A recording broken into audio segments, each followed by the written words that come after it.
हिंदू धर्म में महाशिवरात्रि का विशेष महत्व है।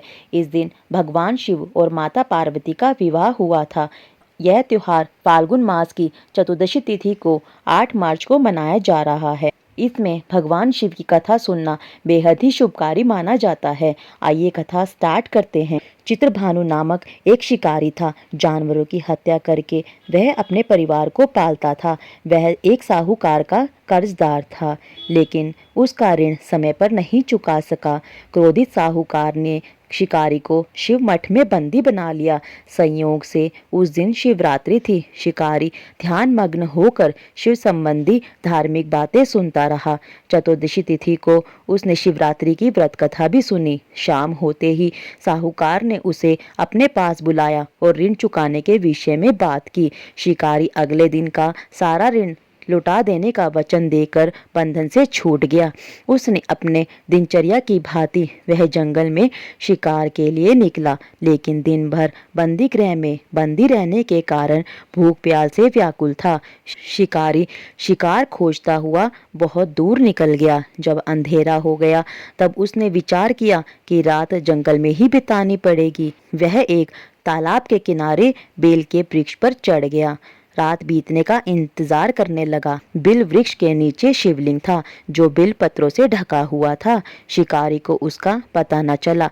पड़ाव बनाते समय जब उसने टहनियां तोड़ी, वे संयोग से शिवलिंग पर गिरती चली गई। इस प्रकार दिन भर भूखे प्यासे शिकारी का व्रत भी हो गया और शिवलिंग पर बिलपत्र भी चढ़ गए। एक पहर रात्रि का बीत जाने पर एक गर्भिणी हिरनी तालाब पर पानी पीने पहुंची। शिकारी ने धनुष पर तीर चढ़ाकर ज्यों ही प्रत्यंचा खींची। हिरनी बोली, मैं गर्भिणी हूँ, शीघ्र ही प्रसव करूंगी। तुम एक साथ 2 जीवों की हत्या कर दोगे, जो ठीक नहीं है। मैं अपने बच्चे को जन्म देकर शीघ्र ही तुम्हारे समक्ष उपस्थित हो जाऊंगी, तब मुझे मार लेना। शिकारी ने प्रत्यंचा ढीली कर दी और हिरनी जंगल में झाड़ियों में लुप्त हो गई। प्रत्यंचा चढ़ाने तथा ढीली करने के वक्त कुछ बिलपत्र अनायास ही टूटकर शिवलिंग पर गिर गए। इस प्रकार उससे अनजाने में ही प्रथम पहर का पूजन संपन्न हो गया। कुछ देर के बाद एक और हिरनी उधर से निकली। शिकारी की प्रसन्नता का ठिकाना नहीं रहा। समीप आने पर उसने धनुष पर बाण चढ़ाया।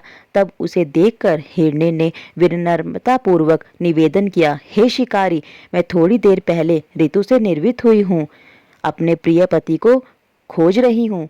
मैं अपने पति से मिलकर शीघ्र ही तुम्हारे पास आ जाऊंगी। शिकारी ने उसको भी जाने दिया। 2 बार शिकार को खोकर उसका माथा ठनका। वह चिंता में पड़ गया। रात्रि का आखिरी पहर बीत रहा था। इस बार भी धनुष से लगकर कुछ बेलपत्र शिवलिंग पर जा गिरे तथा दूसरे पहर का पूजन भी संपन्न हो गया। तभी एक अन्य हिरनी अपने बच्चों के साथ उधर से निकली। शिकारी के लिए यह एक स्वर्णिम अवसर था। उसने धनुष पर तीर चढ़ाने में देर नहीं लगाई।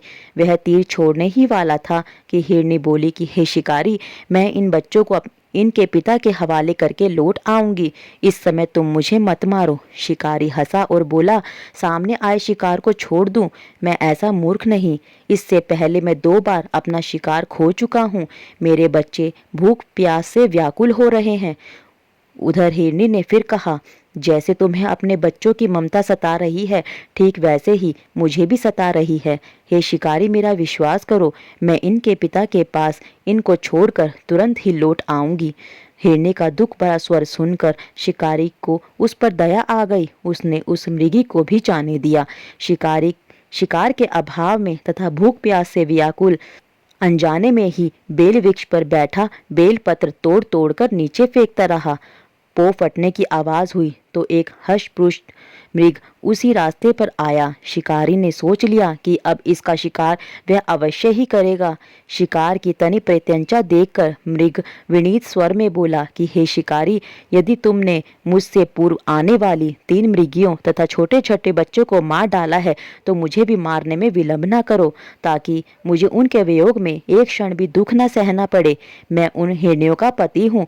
यदि तुमने उन्हें जीवन दान दिया है, तो मुझे भी कुछ क्षण का जीवन देने की कृपा करो। मैं उनसे मिलकर तुम्हारे पक्ष आ जाऊंगा। मृग की बात सुनते ही शिकारी के सामने पूरी रात का घटना चक्र घूम गया। उसने सारी कथा मृग को सुना दी। तब मृग ने कहा, मेरी तीनों पत्नियां जिस प्रकार प्रतिज्ञाबद्ध होकर गई हैं, मेरी मृत्यु से अपने धर्म का पालन नहीं कर पाएंगी। अतः जैसे तुमने उन्हें विश्वास पात्र मानकर छोड़ा है, वैसे ही मुझे भी जाने दो।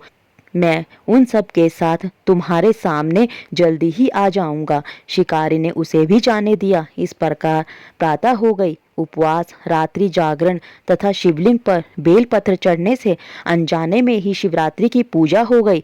पर अनजाने में की हुई पूजन का परिणाम उसे तत्काल मिला। शिकारी का हिंसक हृदय निर्मल हो गया, उसमें भगवत शक्ति का वास हो गया। थोड़ी देर बाद वह मृग सपरिवार शिकारी के सामने आ गया ताकि वह उनका शिकार कर सके, किंतु जंगली पशुओं की ऐसी सत्यता, सात्विकता एवं सामूहिक प्रेम भावना देखकर शिकारी को बड़ी ग्लानि हुई। उसने मृग के परिवार को जीवन दान दे दिया।